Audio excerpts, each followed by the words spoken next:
Thank you very much. It's interesting that the education question is the only one that where both of you hit the limit. So it must be something that you want to talk. Let's go longer. You have 3 communities within the district, and 2 of them are some of the largest in the capital region. How will you recognize the needs and wants that are specific to each region? I go first, Greg. Yes, you do. I'm sorry. Could you repeat the question? Repeat. We can't hear you on this side. Sorry. You have to speak up, please. You have 3 communities within the district, and 2 of them are some of the largest in the capital region. So how will you recognize the needs and the wants that are specific to each of those communities?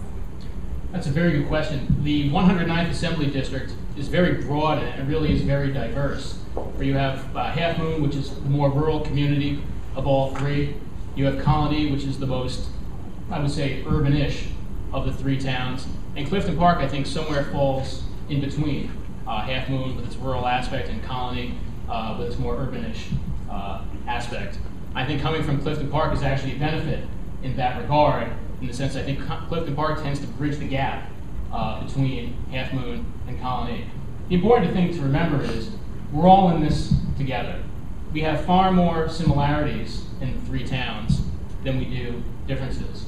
We're all fighting at the end of the day for the same thing. We're all concerned about the same issues. Less taxes, lower government spending, and a better way of life for everybody. Regardless of which town you live in, those are issues that are important to everybody.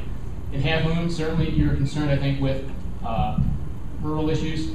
Certainly farm issues, I think, are very important in Half Moon. I'm certainly a big supporter of our state's agriculture business. We have great agriculture businesses here as well in town. I support buy local programs for farmers. We want to encourage our people to keep their tax dollars here in this community, keep them here in New York State, and support their local farmers. We have a great economic area here in Clifton Park on Route 146. We have a great partnership between Clifton Park and Half Moon in the Route 9 corridor. And certainly in Colony, you have a very large business area.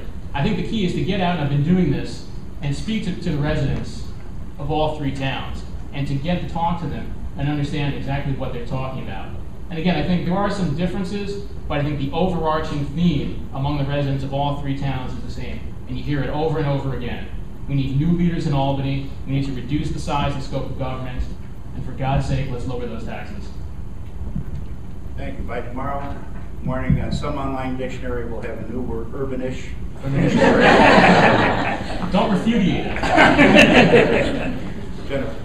I do agree that people are people in the capital region, no matter what the town boundaries are. And everybody is concerned about being able to raise their children here and make sure that they have job opportunities for themselves, that their property taxes are lowered, that the legislature becomes more functional.